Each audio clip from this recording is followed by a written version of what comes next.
Advertencia. El cuento del día de hoy es un tanto perturbador y explícito, por lo que si eres una persona altamente sensible, te recomendamos ir a visitar algún otro de nuestros audiolibros o tomarlo con precaución. Sakio Komatsu, nacido en Osaka, Japón, el 28 de enero de 1931 y fallecido en Osaka, Japón, el 26 de julio de 2011, es un escritor de ciencia ficción y guionista japonés. Profundamente marcado por los acontecimientos de Hiroshima y Nagasaki durante la Segunda Guerra Mundial, Komatsu es famoso por dos de sus obras principalmente en Occidente. Estas son Japan Sings de 1973 y Sayonara Júpiter de 1982. Fueron adaptadas al cine como El hundimiento de Japón en 1973 y Adiós Júpiter, adiós. Esto en 1984. El cuento de hoy es Fauces salvajes. Este relato fue publicado en julio de 1969 en la revista Hayakawa Mystery Magazine. También se encuentra contenido en la antología Japón especulativo. Con ustedes, pues, Fauces salvajes. Después de todo, no existe ningún motivo.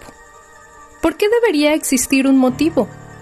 Las personas buscan explicaciones para todo, pero lo cierto es que las cosas nunca tienen explicación. La existencia. ¿Por qué es como es? ¿Por qué es así y no de cualquier otra manera? Un motivo de esta clase no tiene explicación. La rabia bullía en su interior mientras permanecía en pie, mirando por la ventana, apretando los dientes. Algunos días, de repente, le abrumaba esta cólera, anegando el centro mismo de su ser, una violenta e irracional urgencia por destruir, que no podía explicar a nadie. Corrió la cortina de un tirón. Respirando hondo, tensó los hombros y volvió al cuarto interior. El mundo en que vivimos es absurdo, inútil. Seguir viviendo es algo absurdamente inútil. Por encima de todo, lo más intolerablemente absurdo es este personaje inútil, yo mismo. ¿Por qué tanto absurdo? ¿Por qué? Ahí está otra vez. Absurdo, inútil, simplemente porque es inútil y absurdo. Todo. Prosperidad, ciencia, amor, sexo, subsistencia, gente sofisticada, la naturaleza, la tierra, el universo. Todo asquerosamente sucio, frustrantemente estúpido. Por tanto, no. Mejor, de todas formas, voy a hacerlo realmente. Lo haré. Mientras se masajeaba un calambre en el hombro, gritó en silencio. Realmente quiero hacerlo. Obviamente, aquello sería una estupidez, como cualquier otra. En verdad, de entre todo el surtido de estupideces, quizá la más estúpida de todas. Pero al menos había cierta osadía en ello, un regusto a audacia. Quizá era el resultado de un toque de locura en el centro de un esquema meticulosamente detallado. Puede, pero al menos nadie en su sano juicio ha intentado lo que voy a hacer ahora. ¿Destruir el mundo? ¿Cuántas decenas de miles de personas a través de la historia han acariciado esa fantasía? Pero esto no sería algo tan banal, en absoluto. Algo tan absurdo nunca podría aplacar su rabia. Las llamas de mi interior se avivan con una desesperación verdaderamente noble. Al entrar en la habitación interior, cerró la puerta con llave y encendió la luz. Ahora, el pensamiento iluminó su mirada. Ahora empieza. Una tenue luz iluminaba la habitación. En una esquina había una estufa y un horno eléctricos, un quemador de gas, un cortafiambres, sartenes pequeñas y grandes, un surtido de cuchillos de cocina y una alacena con todo tipo de salsas, condimentos y verduras. A su lado estaba una mesa de operaciones automatizada, programada y equipada por completo para realizar cualquier tipo de cirugía que pudiera ejercerse sobre un cuerpo humano, incluso como las que se llevan a cabo en los hospitales más avanzados, sin importar su complejidad o dificultad. Y junto a todo esto, un suministro de miembros prostéticos, brazos, piernas y toda la variedad asequible de órganos artificiales ultramodernos. Todo estaba dispuesto. Le había costado un mes entero preparar los planes en detalle y otro mes más conseguir e instalar el equipo necesario. Bien, comencemos. Se quitó los pantalones, se subió a la mesa de operaciones, se colocó los electrodos de monitorización en diferentes puntos de su cuerpo y encendió la grabadora de video. Empieza. Con gesto dramático, recogió la jeringuilla que descansaba junto a la mesa de operaciones, comprobó el tensiómetro, ajustó el nivel, un poco alto, ya que era la primera inyección, y se inyectó la anestesia local en el muslo derecho. Todas las sensaciones de la pierna habían desaparecido en apenas 5 minutos. Encendió la máquina de operaciones automatizada. Zumbido y chirrido de maquinaria. Indicadores lumínicos parpadeando intermitentemente. Se tumbó de espaldas con aire reflexivo, mientras diversas extensiones emergían de uno de los brazos de la brillante máquina negra. Las correas que salieron proyectadas de la mesa inmovilizaron la pierna por la pantorrilla y el tobillo. Un gancho metálico, sujetando una gasa desinfectante, se acercó lentamente a la articulación del muslo. El bisturí eléctrico cortó hábilmente la piel, cauterizando la carne a medida que se abría paso. Apenas había sangre. Seccionó el tejido muscular, expuso la larga arteria, sujetó la herida abierta con fórceps, ligamentos. Cortó y curó la superficie de los músculos contraídos. La sierra radial zumbó al acercarse al expuesto fémur. Golpeó el hueso. Parpadeó debido al impacto. Apenas hubo vibración. El diamante incrustado en la sierra ultrarrápida zumbó al seccionar el hueso. Al mismo tiempo, curaba el exterior del corte con una mezcla de potentes enzimas. En 6 minutos exactos, su pierna derecha había sido separada limpiamente de la articulación. La máquina le acercó un vaso con medicamentos, mientras con una gasa le secaba el rostro bañado en sudor. Se lo bebió de un trago y respiró profundamente. Su pulso estaba acelerado y no dejaba de sudar, pero apenas había perdido sangre y no sentía nada parecido al dolor. El tratamiento del nervio había funcionado muy bien. No sería necesaria una transfusión de sangre. Inhaló un poco de oxígeno para calmar el mareo. La pierna derecha, separada del cuerpo, yacía inerte sobre la mesa. Un apósito de plástico transparente, muy apretado, dejaba ver un círculo contraído de tejido muscular rosado, rodeado por grasa amarillenta y tuétano negruzco en el centro del blanco hueso. Apenas había sangrado. Se quedó mirando aquella cosa velluda con su rótula protuberante y sintió que estaba a punto de estallar en carcajadas histéricas. Pero no había tiempo para reír. Todavía quedaba mucho por hacer. Descansó un instante, lo justo para recuperar la energía, y entonces introdujo los comandos para el siguiente procedimiento. La máquina expulsó un brazo de acero, recogió una pierna artificial y la puso ante el corte de la amputación.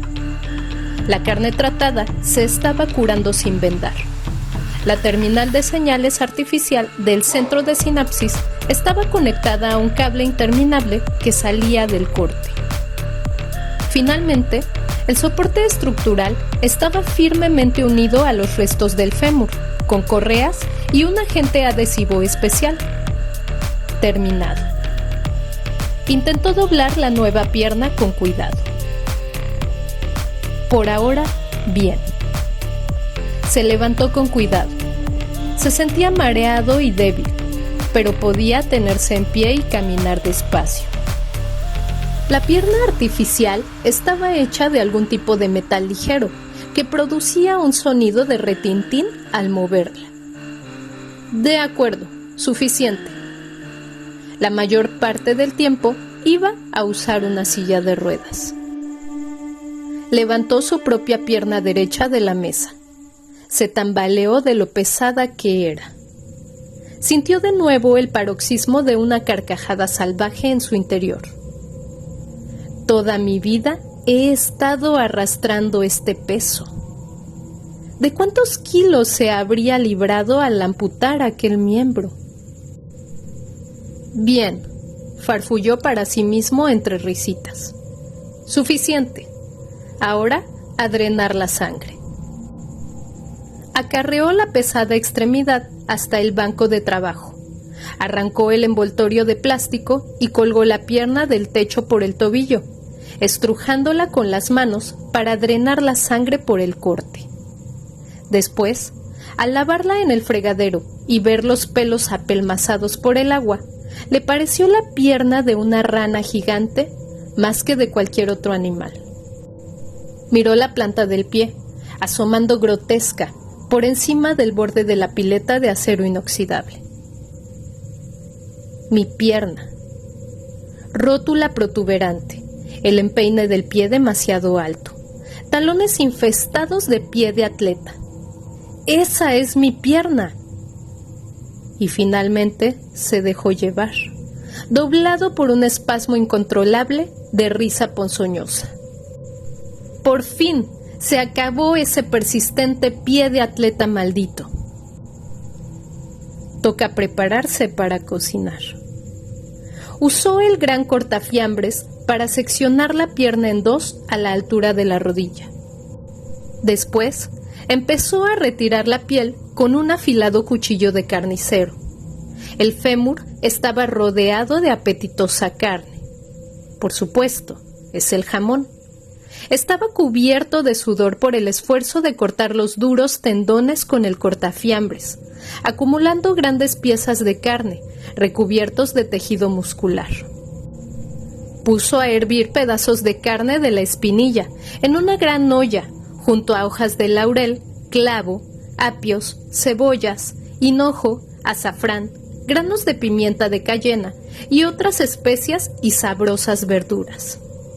Se deshizo del pie y se quedó con la carne del empeine. Ablandó los filetes de jamón y añadió sal y pimienta.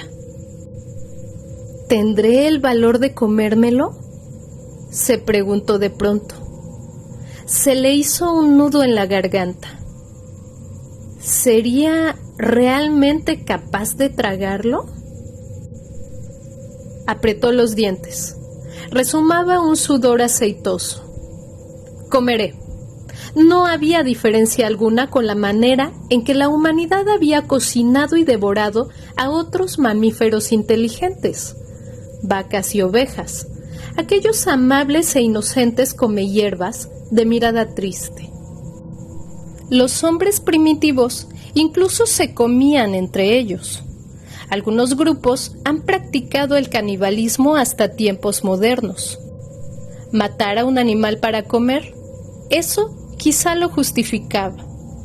Otros carnívoros también tenían que matar para sobrevivir. Pero los seres humanos... Desde el primer día de su existencia y a través de toda la historia de la humanidad, ¿a cuántos billones de sus iguales habían matado sin comérselos? Comparado con aquello, esto era incluso algo inocente. No voy a matar a nadie. No voy a sacrificar animales miserables. De esta forma, lo que como es mi propia carne. ¿Qué otro alimento podría estar más exento de culpa? El aceite en la sartén empezaba a chisporrotear. Inseguro, cogió un generoso trozo de carne con manos trémulas y lo arrojó a la sartén. El olor de la grasa frita inundó el aire. Todavía temblando, se aferró a los brazos de la silla de ruedas con tanta fuerza que estuvo a punto de romperlos. Está bien, soy un cerdo. O mejor dicho, los humanos son mucho peor que los cerdos. Más sucios, más asquerosos. Hay una parte en mi interior que es menos que un cerdo y otra parte noble, infinitamente furiosa y avergonzada por ser menos que un cerdo. La parte noble se iba a comer a la parte menos que un cerdo. ¿Qué había que temer por ello? El crujiente filete de carne crepitó en el plato. Untó mostaza sobre el filete, puso limón y mantequilla y sirvió salsa por encima. Su mano temblaba tanto que al coger el cuchillo lo hizo repiquetear contra el plato. Sudando a chorros, pinchó con el tenedor, agarró el cuchillo con todas sus fuerzas, cortó, y entonces se lo llevó a la boca con temor. El tercer día se amputó la pierna izquierda. Con tibia y todo, la ensartó como una brocheta, la untó con una generosa cantidad de mantequilla y la asó en el espetón del enorme horno. Para entonces ya no tenía miedo. Había descubierto que estaba sorprendentemente delicioso. Con este hallazgo, una mezcla de locura e ira se enraizó con firmeza en su corazón. Tras la primera semana, las cosas se complicaron. Tuvo que amputar la parte inferior de su cuerpo. En el lavabo de la silla de ruedas, pudo experimentar el placer de defecar por última vez en su vida. Se reía a carcajadas mientras evacuaba. «Mira este desastre. Estoy excretando mi propio ser, embutido en mis propios intestinos y transformado en mierda». Quizá este fuera su último intento de autocontención, o quizá el máximo de autoglorificación. El gluteus maximus fue lo más delicioso de todo. Ya no quedaba nada por debajo de las caderas. La necesidad de piernas artificiales había desaparecido, aunque por el momento las dejó en su sitio. Ahora que tocaba ir a por los órganos internos, consultó el cerebro electrónico de la máquina.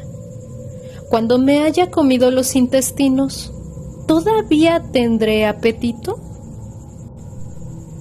Todo irá bien, fue la respuesta.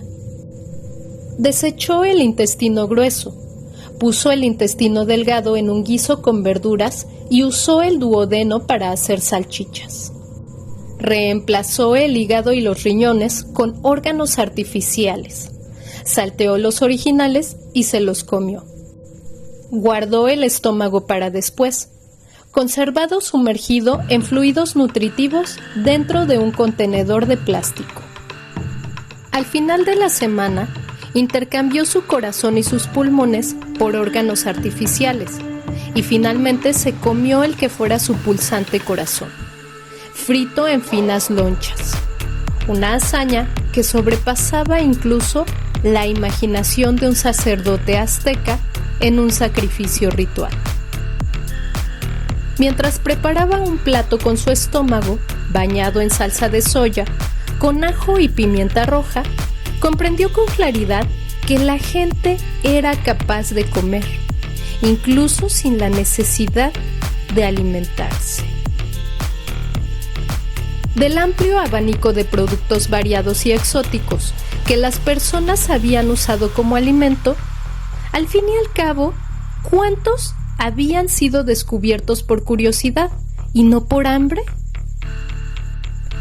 Mientras sigue habiendo furia, los humanos son capaces de comer las cosas más inimaginables, incluso cuando han satisfecho ya su curiosidad.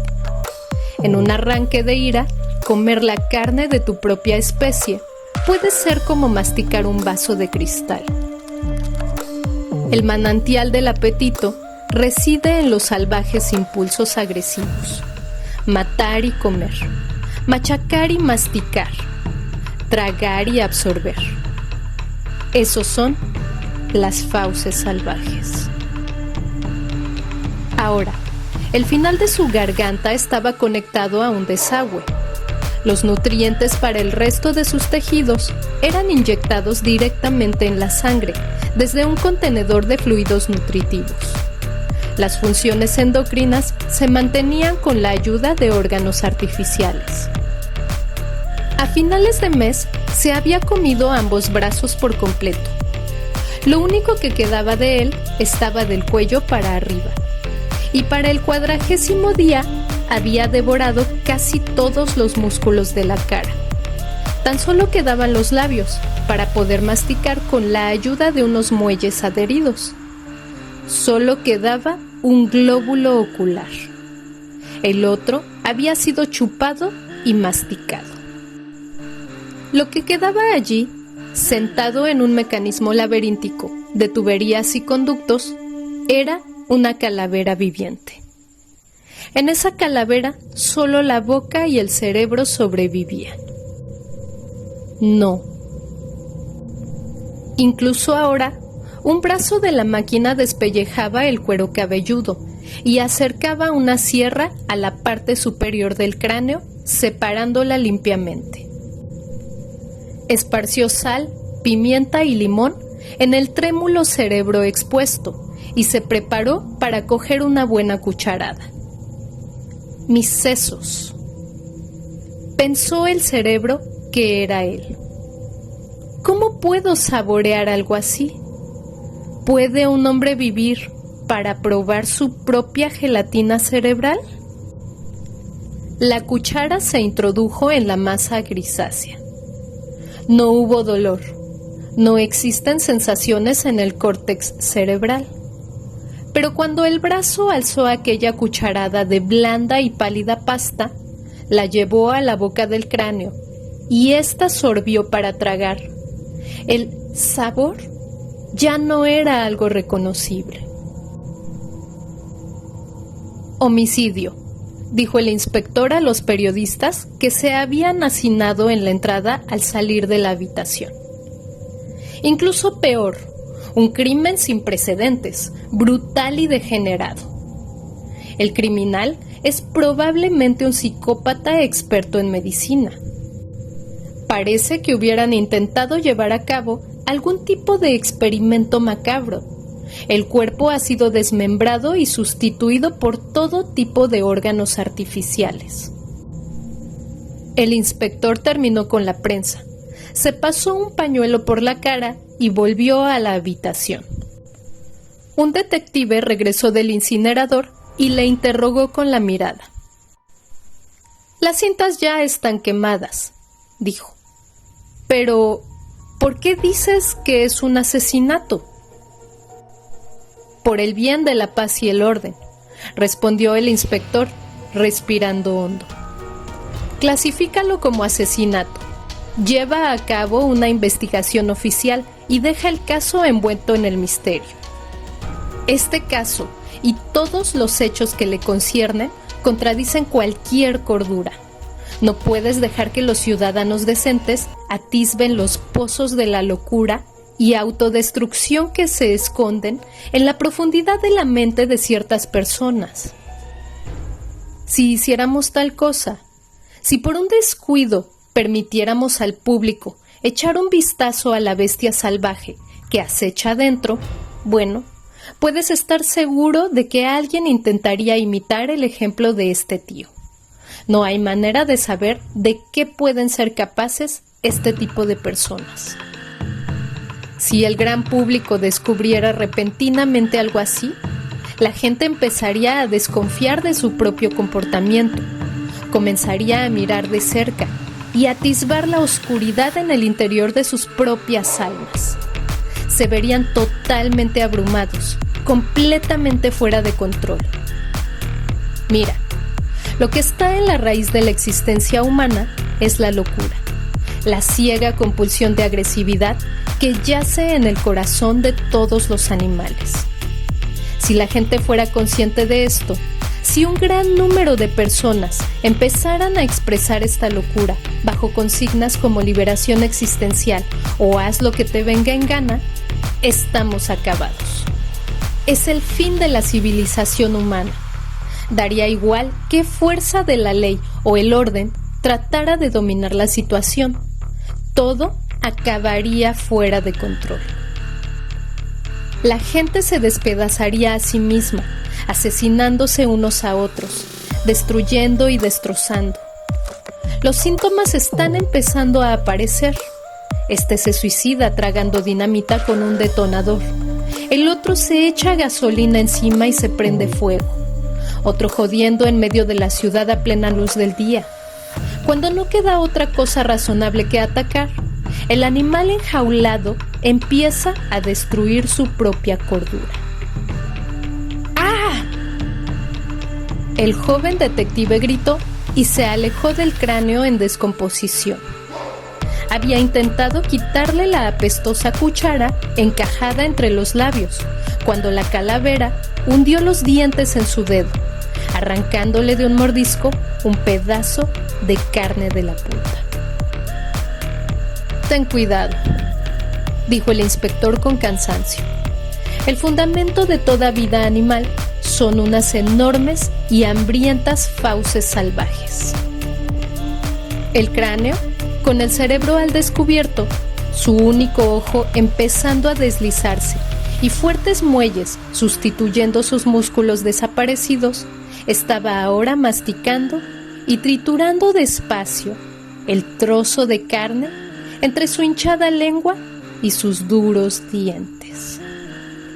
Fin.